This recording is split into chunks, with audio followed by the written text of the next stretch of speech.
want you to hear from the person who's keynoting for us today. We're so honored to have Bob Lord, the CEO of AOL Networks, join us on stage. Thank you. Thank you, sir. Thanks. So good afternoon, everyone.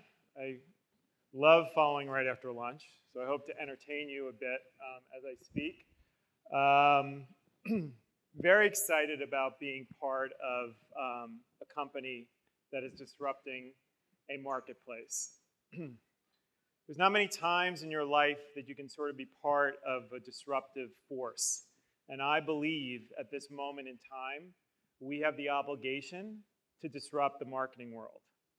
And the reason why I believe we have the obligation to disrupt the marketing world is because there is a fundamental business problem that is in the world right now for marketing. It is completely inefficient. There's no reason why we cannot buy placement and media placement just like we transact in commerce. Why can I go to Amazon and buy a sweatshirt, know what the price is, and get it delivered to my home? But to get media placement done, I am so inefficient to do that, and it could take me months to do it. So that's pretty much the theme of what I'm going to talk about today, why I came to AOL. But let me step back a minute. I fundamentally believe that in order for the world or any industry to transform itself, it has to converge. It has to get away from its silos. It has to think about its business in a very different way. And about 9 months ago, my former CTO, Ray Velez, and I co-authored a book called CONVERGE, Transforming Business at the Intersection of Marketing and Technology. And the interesting thing about that book and the theory of that book was very, very simple.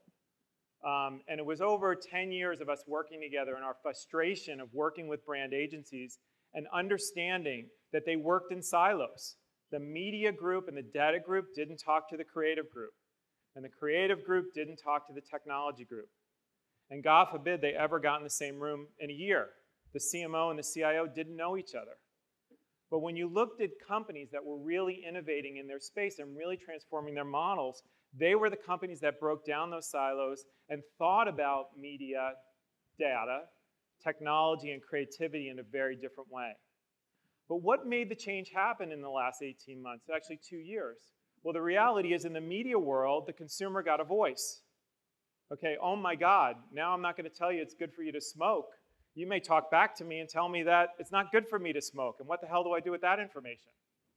Okay, in the technology world, we've got a whole bunch of companies that now have made it really cheap and inexpensive for me to do something very quickly. The advent of cloud computing and software as a service.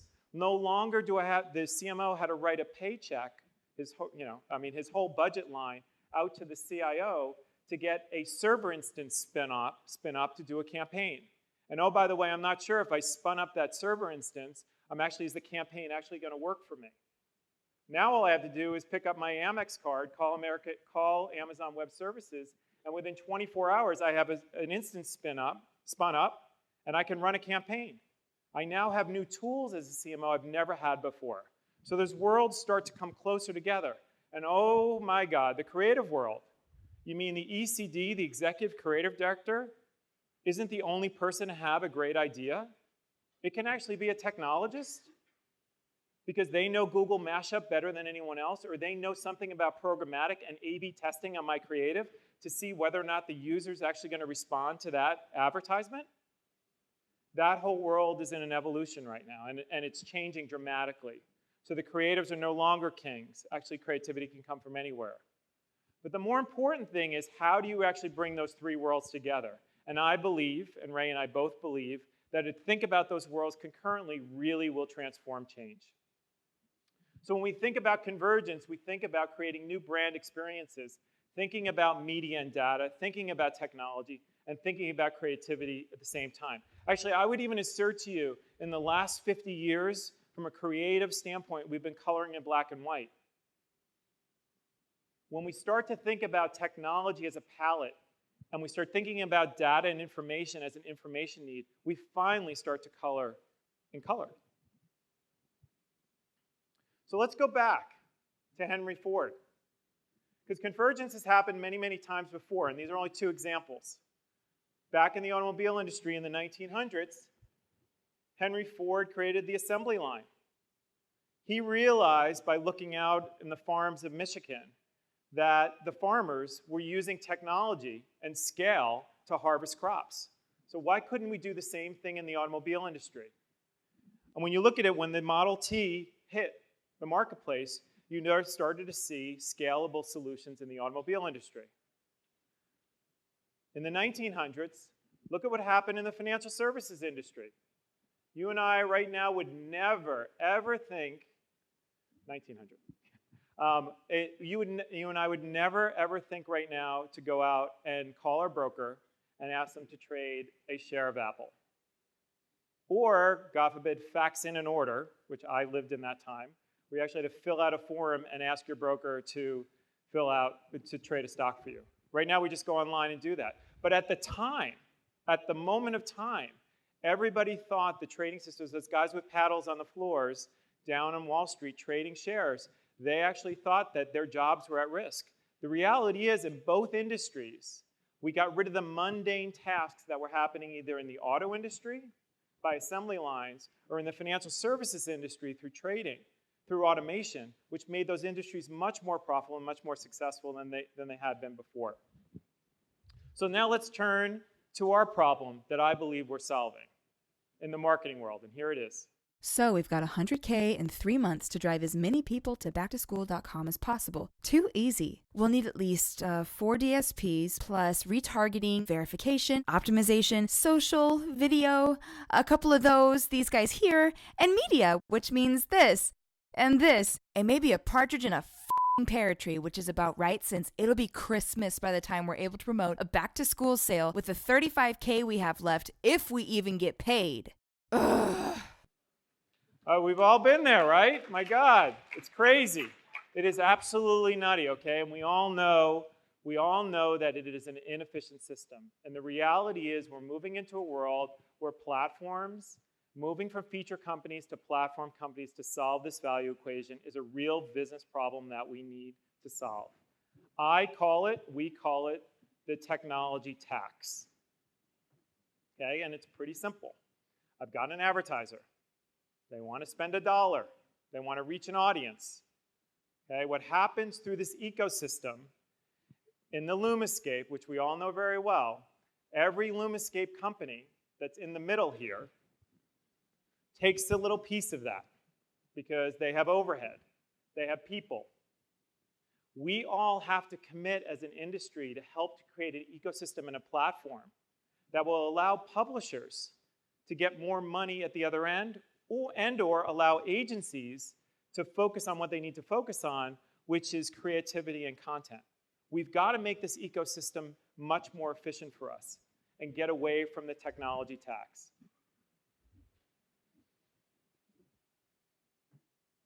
So, how do we do this? There are 4 trends to embrace when we think about how to actually get at this ecosystem. Okay, the first one is, and it sounds pretty simple, we've got to identify who our customer is and put them at the center of the equation. Coming in on the publisher side of this and on the AOL side, the media side of this, it is so apparent to me that we're not asking the right question. We're not asking how do we provide more value to the brand marketer. What we talk about is in our own ecosystem, who's getting a share of that dollar, versus figuring out how do we make that dollar much more efficient through the ecosystem. How do we provide more value? And how do we do it together? We have to think of a brand as a service. We have to reject silos, not only in our own company, but also among one another. How can we help all of the boats rise? And we have to act like a startup and embrace diversity. And probably in this room, act like a startup is less of an issue. But when you get to some of the bigger organizations and how we plug in together and how we do ecosystems, it's much more challenging. So when you put the customer at the center, you start thinking about campaigns that are structured around the customer. How do I target those appropriate audiences? And strategies around the customer must be informed by actual customer activity, not estimations. Okay? My daughter is now 13. She has a smartphone. I didn't get a smartphone probably till I was about 35. There is so much data that we're going to have about behaviors on people in the upcoming world that we're going to be able to understand consumer behavior in ways we've never been able to do before. I call them tribes. But the micro behaviors that we're going to understand in tribes and how we can do impression by impression-based targeting, or maybe commerce to customer targeting, is really going to be profound for us. But the only way we're going to be able to do that is if we use technology and we use a common platform to go through. Think of your brand as a service. So when you start thinking about brand, we think, right, a lot of brands think of themselves as selling a product and only a product. But I would challenge you, when we think about Nike, we don't think about Nike as a sneaker company. We think about Nike as an athletic company. And the reason why we think about Nike as an athletic company is because they've used technology, whether it's the Fuel Band or whatever it may be, to really help you think about your health in a very different way. And oh, by the way, they actually sell sneakers, and they make a lot of money doing that. I think we have an obligation to have brands think about themselves as service companies and technology to enable those kinds of services. And let me show you Weight brands. management is a difficult and often lonely journey. For decades, the Special K. There. Brands, forward. Brands are no longer in the business of selling stuff. They're there to fill customer needs. So there's two dimensions to this, okay? Number one is using technology to help wrap your brand around services. But there's also another component which I think we help out. We want to target specific messaging and services to clients in ways that they've never been able to do through technology. Because if I know somebody is in San Francisco and they're an avid runner, what I should be serving them, whether it's an ad or whether it's an app or whether it's a utility, and matching those audience together cannot be done manually and cannot be done through a whole bunch of feature companies. It's got to be done systematically. It's got to be done programmatically to make it efficient for that brand. So I'm going to show you one video. So some of you who have been around for a while may remember Special K. I remember my sisters and my mom doing this every January. They put my dad and I on a Special K diet for 2 weeks. It was a nightmare, okay? All we were able to do was eat Special K in the morning. We never could really have a real breakfast. And by 10 o'clock, I was starving. Well, the reality was Special K did very well with that campaign. They did it for many, many years. The video I'm about to show you was sort of taking that program and that product placement, that campaign, and making it into a service. Weight management is a difficult and often lonely journey. For decades, the Special K 2-week challenge has helped millions of women lose weight. It also sold a lot of product, but that's where the relationship started to fade. So Special K reached out to women and learned that we couldn't get the relationship we wanted without giving them what they truly needed: long-term plans. So that's what we did. Introducing My Special K, a flexible new platform built around her, considering how she feels and how she lives. Instead of focusing on the struggle, My Special K focuses on the positive gains that come from feeling and looking her best. She can customize her experience based on her needs, with ongoing goal-based plans, nutritionist-created recipes, helpful shopping lists, and progress journals.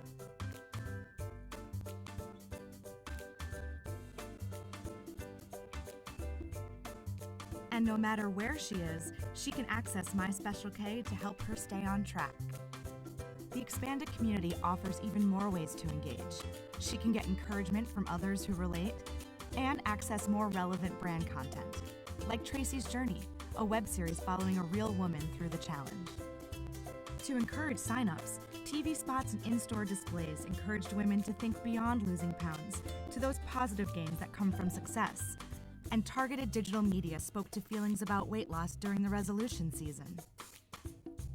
The results have far exceeded last year's performance. For the first time ever, half of our users are opting for longer-term plans.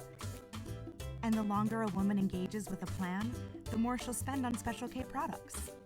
And this is just the beginning. The global community will keep evolving, just like the women it supports. With My Special K, women are finding out what they have to gain when they lose. So you may think, oh, Bob, this is a brand campaign. doesn't really relate to what I'm going to do and what I'm doing. The reality is it does, okay? The problem we're trying to solve and the problem we're trying to help brand marketers out with is there's a whole bunch of information about behaviors that Special K is going to collect on their customer base now, based on this becoming a product mixed with Weight Watchers, a service. Understanding those behaviors and how we target those behaviors is going to be very different for us in the future than what it is now. So the emphasis for us to get the basics done around programmatic and figuring that out, just the matching of audiences to inventory and the efficiency between the demand and the supply side, and taking sort of knowing the brain, and now layering on more information on top, because this is where brands are going to go. Okay, this is where they're all going to head, because if you're going to survive as a brand, you have to do much more than just sell products in the future. So in that process, you have to reject silos. You have to get beyond where you are as whether you're a CTO or a CEO or a CMO, or you own retail. You've got to go beyond that. You've got to look beyond the department you're in, and I would even suggest to you that in the open world we are, in the API world we are, as a technology companies, we need to open up our own systems to one another to solve this really, really complex industry problem.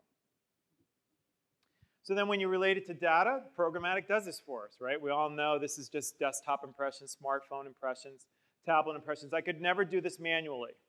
Okay, I could never serve ads based on,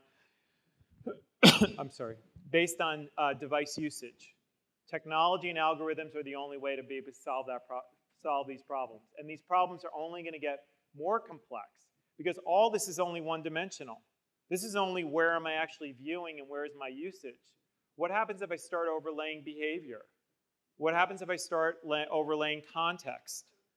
What happens if I start overlaying demographics, which is probably the easiest thing to get? But that makes the value equation and the algorithm much more complex than it has been for us in the future.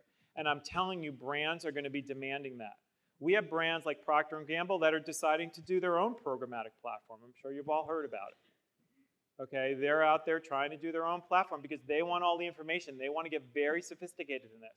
I would suggest that that's not their core strength, but that's where they're going. And they're going to try to do that for us. And then the last is act like a startup and embrace diversity.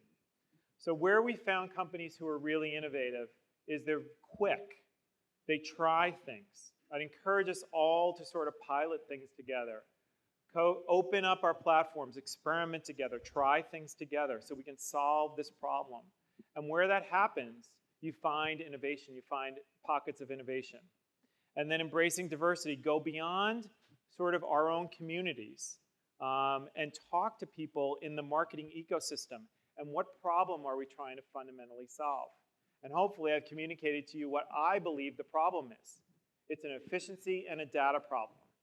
And we are only making it more and more complex. Every time the LumaScape comes out, all you do to the other, when I'm on the other side, when I was on the other side, all I would do is look at that LumaScape, my eyes would glaze over, and I would say, throw it away, I'm not even going to deal with it right now. And that's really what happened, because then you're sort of stuck with your current provider, and you're really never innovating. Or what I would do is I would put more arms and legs in Costa Rica to deliver digital media, because it was cheaper and easier for me to understand.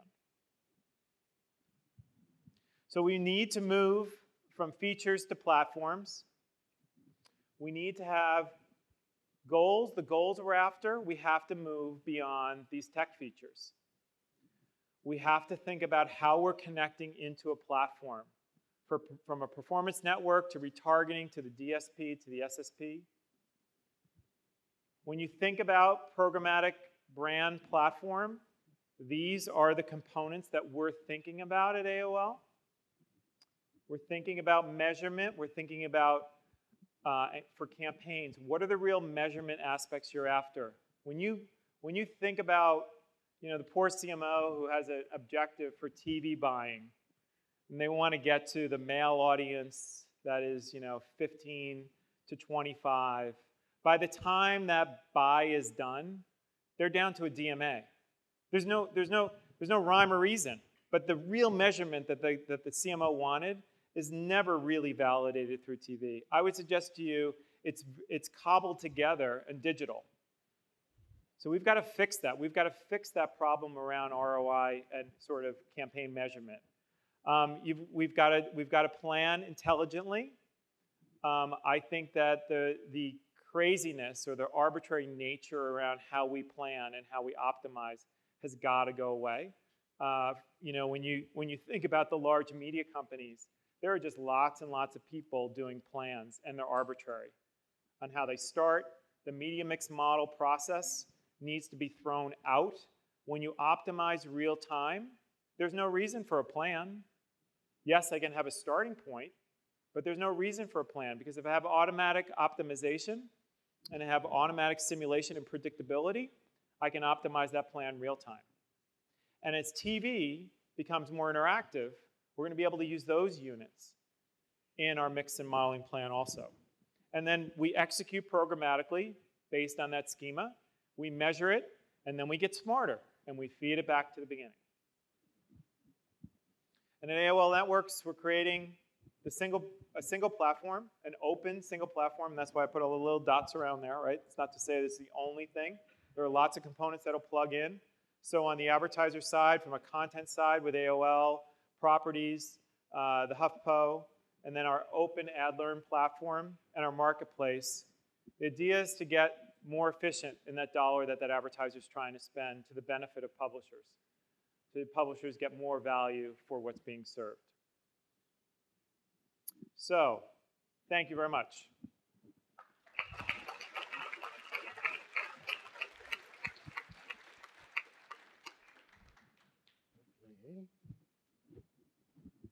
How do we sit? These?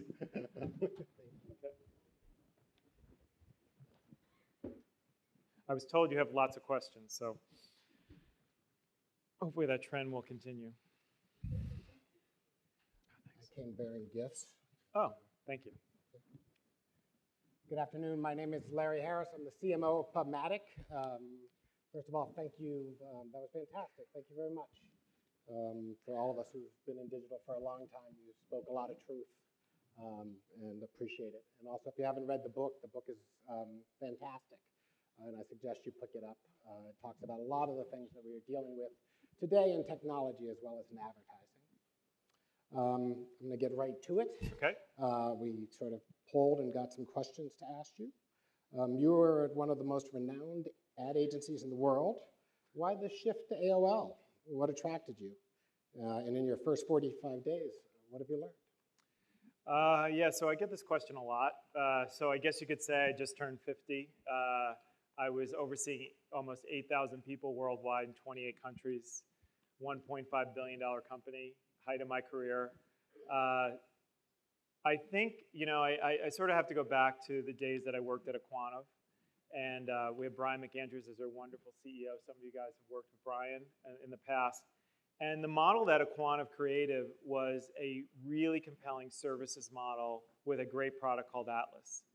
And the magic that was created by really helping the industry think through display marketing in a very different way, I wanted to do that again. And from the vantage point that I was at in the agency world, based on the economics of the agency world, I couldn't really develop a product. Like, I couldn't really put the money into solving the core problem, which was an efficiency and a data problem. So no matter how much you try in the agency world, you're really driven by services. 99% of our revenue is services. So the economics of that doesn't allow you to do the R&D development. I come to AOL and I have 600 some odd engineers that report to me working on this problem. That's a very different level of conversation. And quite honestly, I have an engineering degree. So for me to go back to sort of my roots and help to build this platform and this product around programmatic is pretty exciting to me. And in the first 45 days I've been there, the most amazing thing to me, and that's why I tried to start the presentation out, is I'm not sure that we're all on the same page about the problem that we're solving as an industry.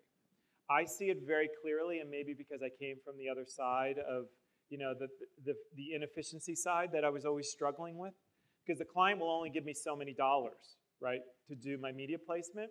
And the more I can get those dollars placed efficiently, the more reach I can get and the more impact I can have. And I found as though there was no way to get that done in a really efficient way. So that was the core problem. I'm hopeful that I'll be able to help at AOL and then in the industry. Well, welcome to the other side. Yeah, no, it's great. How do you Someone see said, "Welcome to the dark side." That scared me, honestly. that was me. That was you. Yeah, Yeah. I got nervous about that. How do you see the relationship between the agency world and the ad tech ecosystem evolving? Yeah. So this is, it's an interesting thing. I think the agency world has to understand, and I think they're starting to understand that they have a lot of scale, they have a lot of power in the buying world. So they have a lot of influence over publishers. They have a lot of influence over brands, especially big brands. What I've been trying to do, and I would encourage everyone in this room, is to help solve their problem. Okay, their problem is their margins are contracting because the purchasing agencies are just killing them. Right? Every day they walk into the purchasing agent, and the poor CEO of XYZ media company is being asked to take another 20% out of the system. The problem is digital placement is so much more complex. So it's costing them 20% more to actually figure out how to do that placement. So their value equation is just going the wrong way because theoretically digital, we hear technology, it's going to make us more efficient. But we have not, as an industry, given them a solution that makes it easy for them to do the placements very well. So when we start thinking about how are we helping the agency to solve the problem, and understand what their fundamental economic problem is, we are going to be lockstep with them. And then, together, I believe, and there are agencies, I will tell you, all levels of scale. Some are right in lockstep with us. Some are like, I'm going to sit in the sidelines and see what the hell you guys are talking about programmatic because I'm not ruining my revenue model. Okay, so they can sit there. But the reality is, when we go lockstep with the agencies, I believe we're going to bring more value to the brand than ever before. Because the last thing the agencies want to do, when you either think of creative or media agencies, the last thing the creative agencies want to do is to spend more money on media. They want to do better creative and they want to do better content development so they can break through the damn noise that's out there in the digital age, right? So the more money I can give them, the happier they're going to be. Now, we're in a huge, mosh pit right now, right? Because everyone's fighting for that stupid dollar I showed you up there. And we've got to reframe that conversation with the agencies. I'm incredibly hopeful. I mean, now that you've come over, one thing I'd be curious, what is your definition and AOL's definition of programmatic? Yeah, so this is I get this question a lot too. Listen, I think it's automation. Okay, simple. I mean, the first thing I was getting pummeled with, David will know, I was getting pummeled with, my God, you're gonna put premium inventory on a programmatic buy, you're just going to bring the pricing down. No. That's not about, it's not synonymous with RTB. It's not, I do not believe it's synonymous with RTB. I will tell you some agencies, though, are saying programmatic is the same as RTB, and they're pitting us against one another for placement, right? Who can get me the lowest price? That's a race to the bottom, and that's a game that we should not be playing. There's an important component for RTB, and it's going to exist. But there is audience target and placement and premium that is incredibly high value to advertisers. And if I can prove to them that it's valid video placement, it's valid display placement, and I'm going to give you real value, i.e. I'm going to make sure you get a dealer appointment, or i.e. I'm going to help you sell more hotel rooms, which is, I think, where we need to evolve the industry to, they're going to pay a lot of money for those kind of placements and that kind of interaction. So I'm pretty vehement. The RTB argument for me just doesn't stand up because I just see a vision of an advertiser paying a lot more for those good interactions with targeted audiences. Makes sense. So you came, you invented a TV-like thing that took Advertising Week by storm, which was the upfronts, really the first ever. Why this year? What's going on in the market that you felt programmatic? Yeah, well, I think it all goes back to solving that problem. Actually, do we have a video to show on this? Because I think this actually explains it really, really quickly and well.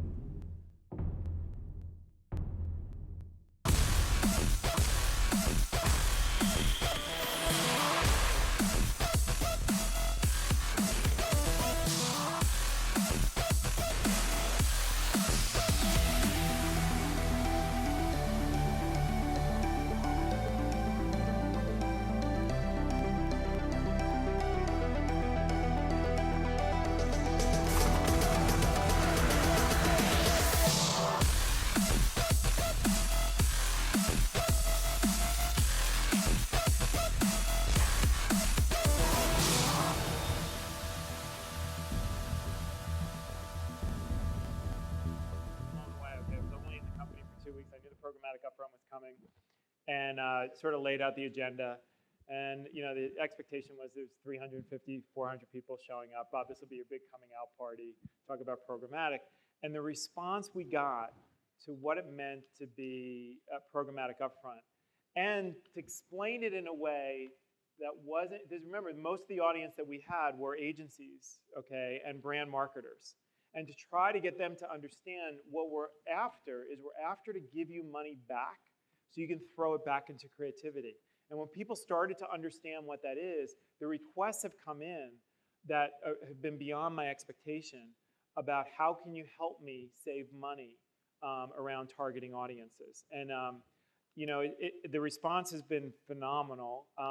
I will tell you though, when you look at the AOL stack, we need partners to help us accomplish the long-term goal.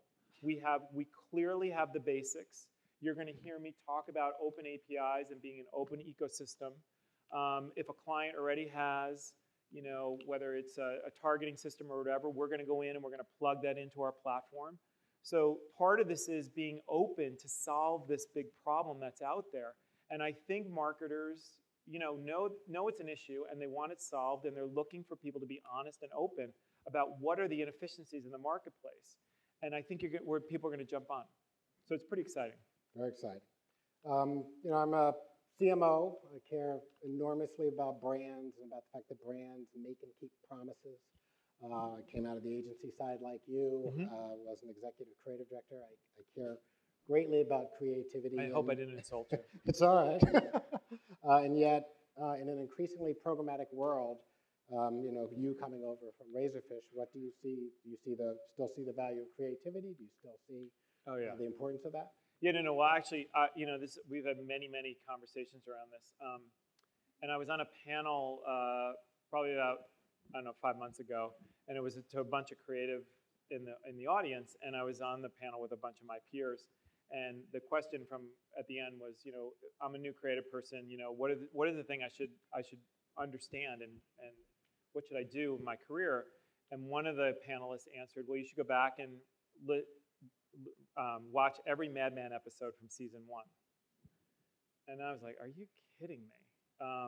But implicit in that answer was creativity is still important. My answer was slightly different. My answer was you should learn to code. And the reason why you should learn to code as a creative person is because you then have a palette that you never had before. And I actually believe that creativity is challenged, and that the challenge of creativity is so much more complex than it ever had been before technology came into the equation, that creativity is more important, and you need more creative and talented people than ever before. The interesting thing is, my son doesn't know the difference between a creative department and a technology department, okay? He's a senior in high school. He'll get online and he'll code in HTML. He'll put up his own website. He'll color it. He'll make it look like he wants to make it look. And he doesn't know the difference. But shit, if he came to work for me, I'd put him in a technology department or a creative department.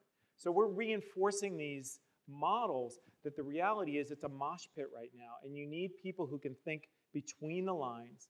And I believe that the creative organization is the one that's going to be most challenged, because the technology organization can embrace that very quickly, because they can understand what Google Maps can be, and they can actually make creativity sing in very different ways than they've ever had before. Or on A/B testing, right? We can target A/B testing in our world.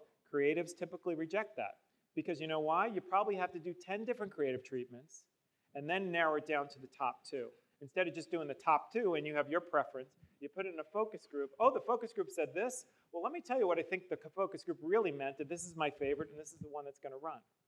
So it's such a biased system that technology is going to take away a lot of that, the biases in the system, which I think are going to get brand marketers, at the end of the day, better results.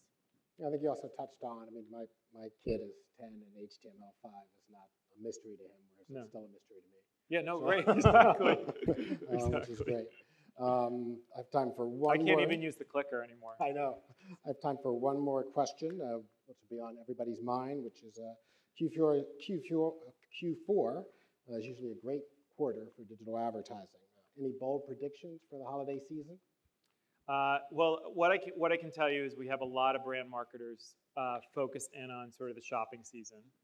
that after the programmatic upfront, they're really asking for activations that focus around sort of live events. So I think we're going to start to see, as long as the results start to pick up and people start buying and transacting, how we actually advertise in a live environment. Think about we've got HuffPo Live. How do you advertise around HuffPo Live contextually for the brand? So what's happening in the environment and how do you do real-time trigger marketing? I think that's going to be a really big opportunity for us this holiday season. I feel pretty bullish about it. I haven't seen anything at AOL or what I'm hearing at Publicis from my old friends that it's going to slow down. I'm going to cheat and ask you one last question because you've seen kind of the internet 1.0, 2.0, 3.0. You know, for where you stand right now, 2013, what would have surprised you in 2000?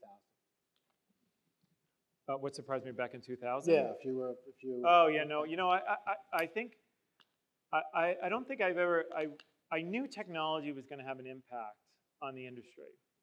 I didn't realize how reticent we were going to be as an industry to embrace it.